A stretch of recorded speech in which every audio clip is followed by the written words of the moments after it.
अकलंक स्वामी ग्रंथ है तत्व वार्तिक में यहाँ पर जन्म की व्याख्या कर रहे हैं। उपपाद, सम्मूर्छन और गर्भ, तीन प्रकार का जन्म है। और तीन प्रकार के जन्म में उन्होंने कहा कि आपने सबसे पहले सम्मूर्छन क्यों रखा। तो आचार्य महाराज ने कहा कि ये सबसे स्थूल है, इसका जो इसलिए उनको सबसे पहले रखा, प्रत्यक्ष में दिख रहा सब। दूसरा जो ना है, दूसरा हेतु दिया अल्पजीवी है सब प्रथम। और जो गर्भज है उसके बाद क्यों रखा, तो कार्य कारण अप्रत्यक्ष है, उनका कार्य भी अप्रत्यक्ष है और कारण भी अप्रत्यक्ष है, इसलिए उनको बीच में रखा। तो काल उसका उससे ज़्यादा है सम्मूर्छन की अपेक्षा से। उपपाद जन्य वालों को राष्ट्र में क्यों रखा, क्योंकि बहुजीवी है, दीर्घजीवी है, इसलिए अंत में रखा। अब प्रश्न कर रहे हैं कि किम, यही हेतु बनाया ना, किम अलग हेतु बनाए, कृतो एवं जन्म विकल्प थी, ये जन्म का विकल्प किससे है। अब यहाँ पर आपको ये ध्यान रखना है, सिद्धांत अपेक्षा कथन करें जैसे ही, तो आप उसमें निमित्त निमित्तिक संबंध जोड़ लेना। अध्यात्म अपेक्षा कथन करें तो शुद्ध उपादान को ग्रहण कर लेना। और दोनों में विषमवाद नहीं है, क्योंकि दोनों का विषय क्या है, कैमरा और एक्सरा। इतना आपको ज्ञान है। कैमरे से हम बात करेंगे तो शरीर की फोटो खींचता है, एक्सरे से बात करेंगे तो हड्डियों की फोटो निकालता है, पर दोनों मशीनें अपना अपना काम कर रही है। ऐसे निश्चय ने है, वो अंदर की बात कहता है, बाहर की बात गौण करता है।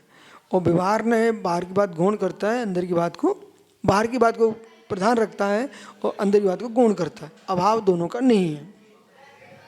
कभी कभी क्या होता है, जो खींचातानी हुई है उसको मैंने बहुत अच्छे समझ लिया है मध्य में, और अभी भी जिन्होंने मात्र अध्यात्म शास्त्रों का अध्ययन किया तो बिल्कुल व्यवहार को, कर्तृत्व को छोड़ के बैठ गए।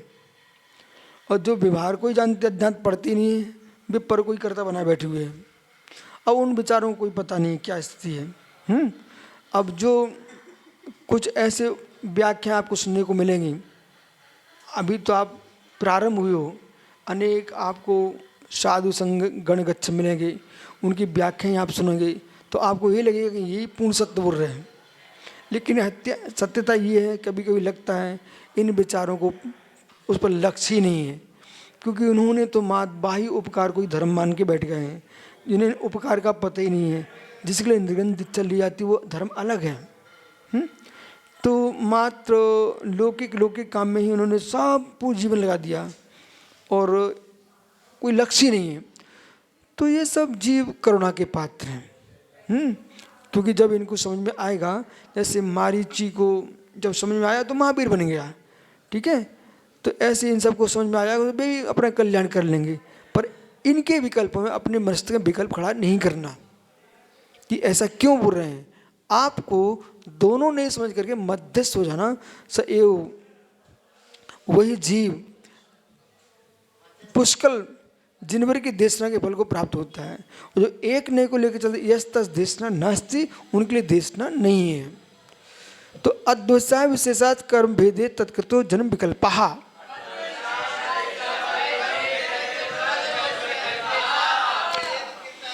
ये बड़ा सुंदर उत्तर दे दिया उन्होंने। अद्वैसाय विशेषात, ये निमित्त व्याख्या है, समझ कि नहीं। इसलिए हमने पहले ही आपको बोल दिया, क्योंकि आप 3 दिन से अनवरत समय साथ सुन रहे हो, उसमें कर्ता भिन्न कर्ता कर्म क्रिया तीनों एक ही द्रव्य में है, ठीक है ना। यहाँ पर 2 द्रव्य की कर्ता कर्म क्रिया को एक साथ बोल रहे हैं, तो ये निमित्तिक संबंध है। ये नहीं बोलेंगे तो संसार का अभाव हो जाएगा, यदि वो नहीं बोलेंगे तो परम तत्व का अभाव हो जाएगा, ठीक है। इसलिए दोनों आपको समझना चाहिए। अब जब हम कह रहे हैं कि व्यवहार न ऐसे हम कथन कर रहे हैं, इसलिए हमारा मिथ्या नहीं है द्वैत क्रिया का अर्थ। हम उसे परमार्थ से मान लें तो द्वैत क्रिया का मिथ्या लगेगा। आप बिल्कुल सही प्रश्न किया। तो अद्विषा विशेषा, अद्विषा के विशेष से कर्म भेदे। अब क्या बोल रहे हैं? कर्म भेदे तत्कृतो जन्म विकल्पा, कर्म के भेद से उनके जन्म में विकल्प है। मतलब ये आपने 3 प्रकार जन्म कहा है, गर्भ, सम्मोक्षण, गर्भज, उपाद। ये 3 भेद कैसे बन गए? ये 3 जगह गया कैसे जीव? तो कर्म के भेद से ये पर्याय का भेद बना इनका गर्भ का, और तत्कृतो कर्म विकल्पा, तत्कृतो जन्म विकल्पा। तो कर्म के भेद से जन्म के भेद हुआ है। अब कर्म 2 प्रकार ग्रहण करना आपको, एक उदय रूप कर्म, एक बंध रूप कर्म। उदय रूप कर्म, बंध रूप कर्म। अब उदय रूप कर्म बंध रूप कर्म बना कैसे? उसके लिए तीसरा कर्म खोज के लाइए। समझो मैं क्या बोल रहा हूँ? तीसरा कर्म खोज के लाइए। जैसा किया था कर्म वैसा हुआ बंध और वैसा हुआ उदय। चौथा कर्म खोज के लाइए।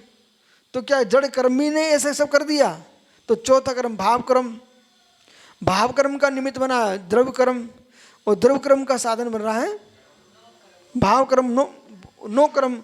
और ये द्रव्य कर्म नो कर्म का मूल बिंदु है तो भाव कर्म, और भाव कर्म होने का बिंदु है तो द्रव्य कर्म।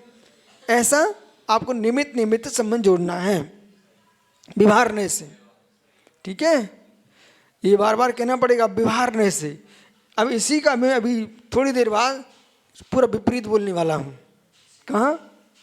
मंच पर। क्यों बोलने वाला हूँ? वहाँ परमार्थ व्याख्या है।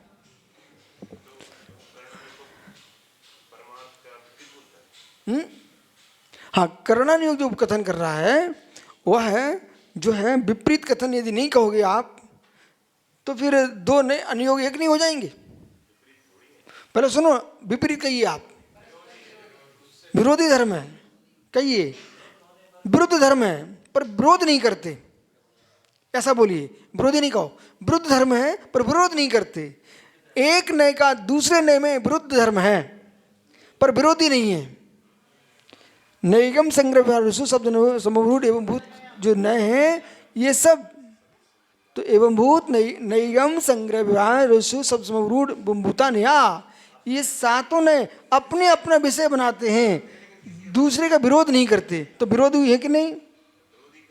विरोधी इसलिए विरुद्ध, विरोधी नहीं विरुद्ध। अरे बालक, विरोधी नहीं विरुद्ध। सुनिए, हाँ, तो विरुद्ध है कि नहीं? विरोध नहीं करने पर विरुद्ध है कि नहीं? तो आप ठीक है, एक काम करो, कान से कहो। इसलिए प्रत्येक नए परस्पर में एकांतिक ही होता है स्वयं में। तो एकांत है ना, इसी प्रकार से सिद्धांत जो है वो निमित्त निमित्तिक दोनों को लेकर चलता है पर सापेक्ष, वही व्यापक भाव से। और अध्यात्म है वो निमित्त निमित्तिक देखता है किसमें? उपादान में ही। हाँ, इसलिए हमने आपको दोनों विषय समझा दिए। तुम देश में युद्ध नहीं कराना, युद्ध मिटाना। एक विद्वान की बात हम आपको बताएंगे, अभी समय नहीं है। उनका सोच, बाप रे, उनका सोच नहीं, वो विषय छोड़िए आप। एक सोच, बोले क्या स्कीम बना के जो निश्चय एकांत फैलाया गया है, बोले कैसे प्रवेश किया जाए, कैसे घुसा जाए, मंदिर मंदिर में कैसे कब्जा की, कम से कम बोलते नहीं, मन में रखते, वो बोल दिया उन्होंने।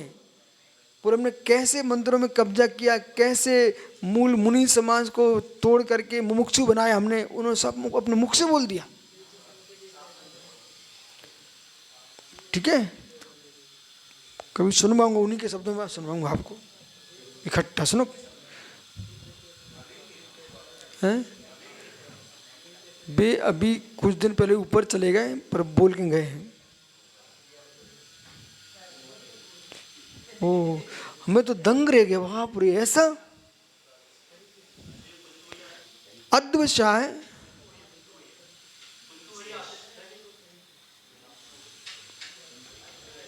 फिर चले गए।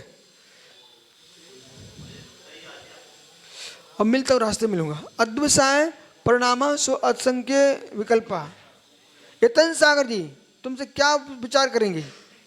हमसे नहीं बोलना, तुम चैनल पे जा रहे हो।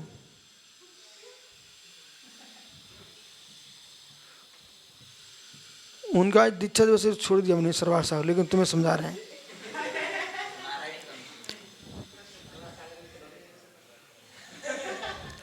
अद्विषय प्रणामा, विषय ऐसा श्याम सागर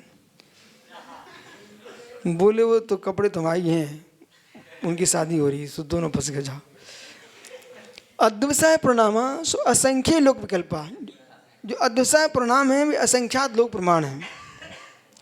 तद भेदात, उसके भेद से, तत् कार्य कर्म बंध विकल्पा, उसमें कार्य कर्म के बंध का विकल्प है। तत्फलम, उसका फल जन्म विकारो वेतव्या, जन्म का विकार भेद जानना चाहिए। विकार यानी भेद, हर शब्द का उल्टी ऐसे नहीं लेना। प्रणाम, विकार यानी प्रणमन, विकल्प। अब ये लाइन आपको याद करना है, अंडरलाइन कर लीजिए, बता रहा हूं। कारण रूपम ही लोके दृष्टे कार्यम, ये विभारने की बहुत बड़ा ब्रह्मास्त्र है। कारण रूपम ही लोके दृष्टे कार्यम, बोलो। कारण रूपम ही लोके दृष्टे कार्यम, कारण के अनुरूप ही लोक में कार्य देखा जाता है। कारण के अनुरूप ही लोक में कार्य देखा जाता है, इसे आपको स्वीकार करना चाहिए। बच्चों के चेहरे माता पिता जैसे झलकते हैं, ठीक है? तो हाथ की रोटी अलग दिखाई देती है और चौकी वाली रोटी अलग दिखाई देती है, ठीक है? कारण के अनुसार ही कार्य देखा जाता है। ऐसे जिनकी जैसी योग्यता है वैसा उनका ज्ञान देखा जाता है, वैसे उनकी कार्य प्रणाली देखी जाती है, हर कार्य वैसा ही देखा जाता है। शुभाशुभ लक्षणम च कर्म तद रूप में जन्म लो। शुभाशुभ लक्षणम च कर्म, शुभाशुभ लक्षण कर्म तद रूप में जन्म प्रादुर्भावेति। शुभाशुभ लक्षण जो कर्म जैसा जीव करेगा वैसा जन्म पाएगा। इसने मालूम क्या किया? परमात्मा को एक किनारे कर दिया। प्रभु तुम तो रहो, हम आपकी वंदना करते हैं, पर हम आपको अपना कर्ता बना के नहीं रख सकते। हमारे यहाँ भगवान को कैसे माना जाए बताऊँ आपको? जैन दर्शन में भगवान की पूजा कैसी बताऊँ क्या? वो ऐसी पूजा है, सुनिए ध्यान से, ऐसी पूजा है, सुनो पीयूष, वो पूजा ऐसी है कि आपका निजी घर बन चुका है, ठीक? और आप बहुत बड़े एक आदमी बन गए। अब तुम्हारे पिताजी पाबंदी आए तुम्हारे घर, पिताजी पूरा सम्मान है, ऊंचा आसन है। अभी यतन को समझाया था, एक ही कमरे में रहते तुम दोनों, आप बातें मत करो। तो पिताजी का पूरा सम्मान है बस, पर राज्य हमारा है। आप यहाँ सम्मान पाइए, यहाँ कर कुछ नहीं सकते आप। बस जैन धर्म भगवान को ऐसे ही मानता है। प्रभु आप हमारे भगवान हो, हमारी भक्ति पूजा कर रहे हैं, पर हमारे घर में आपकी दखलंदाजी कुछ भी नहीं है, आप कर कुछ नहीं सकते हो। आप तो पूज्यो से पूजा पाओ बस कुछ नहीं है। बोले क्या? क्योंकि शुभाशुभ लक्षण कर्म तद रूप जन्म, जैसा शुभाशुभ हम कर रहे हैं वैसा हमारा जन्म होगा। आप तो ज्ञाता दर्शन के देखो हम कहाँ जा रहे हैं, कहाँ मर रहे हैं, कहाँ जी रहे हैं। ऐसे जैन धर्म के भगवान हैं, ठीक है?